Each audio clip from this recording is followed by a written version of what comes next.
ప్రశస్తమైన ఘనమైన జీవము గల దేవుని నామమున నా ప్రియ సహోదరి సహోదరుడా, ఈ ఉదయకాల సమయము దేవాతి దేవుడు ఇదిగో ఫెయిత్ క్రైస్ట్ టెంపుల్ మీ రక్షిత ఇవాంజలిన్ గారి ద్వారా పరిశుద్ధమైన బైబుల్ గ్రంథంలో నుండి గొప్ప వాగ్దానము నీకోసమే, గొప్ప వాగ్దానము నీకోసమే.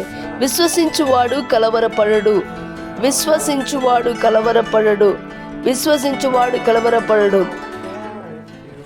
He that liveth shall not make haste.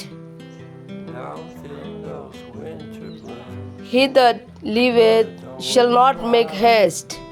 దేవునికి మహిమ కలుగును గాక.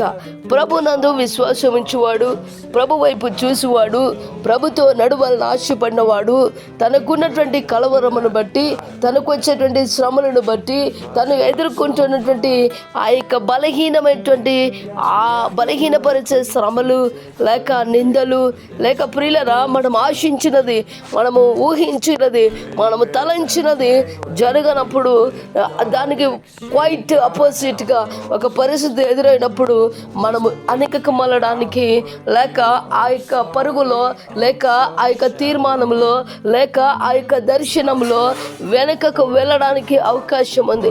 కానీ ప్రియులరా, ఈరోజు నా దేవుడు అంటున్నాడు, విశ్వసించువాడు కలవరపడడు అంటున్నాడు. నిజంగా ఏ విషయంలో విశ్వసించావో, ఏ విషయంలో దేవుని పాద సముఖంలో నువ్వు ఆధారపడుతూ బ్రతుకుతున్నావో, ఏ పరిస్థితుల్లో నువ్వు అన్ని పరిస్థితులను తాలుకొని ముందుకు వచ్చి మరి కొన్ని పరిస్థితులు ఆగిపోయే పరిస్థితి వచ్చిందేమో, కొన్ని పరిస్థితులను మరి తటస్థం చేసే పరిస్థితులు వచ్చాయేమో, కొన్ని పరిస్థితులు నీ జీవితంలో ముందుకు కొనసాగనివ్వకుండా ఆపివేసేటువంటి ఆటంకములు ఎదురయ్యి ఉన్నాయేమో.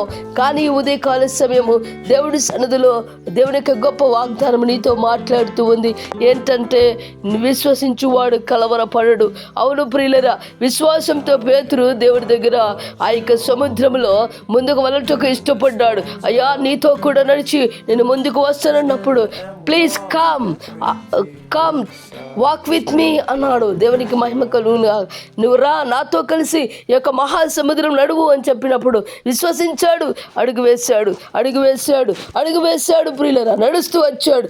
ఆ భీకరమైన సముద్రంలో ఆ భయంకరమైనటువంటి ఇది అలల మధ్య నడుస్తూ వచ్చాడు యేసు ప్రభు వైపు చూస్తూ. ఎప్పుడైతే దేవునికి మహిమ కలుగును గాక ప్రియులరా, లోకం వైపు లేక అలల వైపు చూసి శరీరీతిగా ఎప్పుడైతే బలహీనపడ్డాడో వెంటనే మునిగిపోవడం ప్రారంభమైంది. నిజంగా ఈరోజు దేవునికి మహిమ కలిగిన గాక. నీ సామర్థ్యముల మీద, నీ బలము మీద, నీ ధనము మీద, నీకున్న పరిస్థితుల మీద నువ్వు ఆధారపడినట్లయితే నువ్వు కలవరపడుతూ ఉంటావు, నువ్వు అధైర్యపడుతూ ఉంటావు, నీవు సమస్యల్లో ఇరుక్కొని ఉంటావు. కానీ ప్రభు యొక్క సన్నిధానంలో చూడండి ప్రియులారా, మోషే దేవుని వైపు చూసి, అయా ఎర్ర సముద్రము ముందు రాగా నేనేమి సేవలను ఏడ్చినప్పుడు సాగిపో, నా సన్నిధి నీకు తోడుగా వచ్చినని కర్ర చాపమనగా ప్రియులరా, దేవునికి మహిమ కలుగును గాక. ఆ బలమైనటువంటి కార్యము ఎర్ర సముద్రము 2 పాయలుగా చీల్చబడి ఒక గోడలుగా కట్టబడి అద్భుతమైనటువంటి అక్కడ అద్భుతం జరిగింది. ఈ నీ జీవితంలో గొప్ప అద్భుతం దేవుడు చేస్తాడు.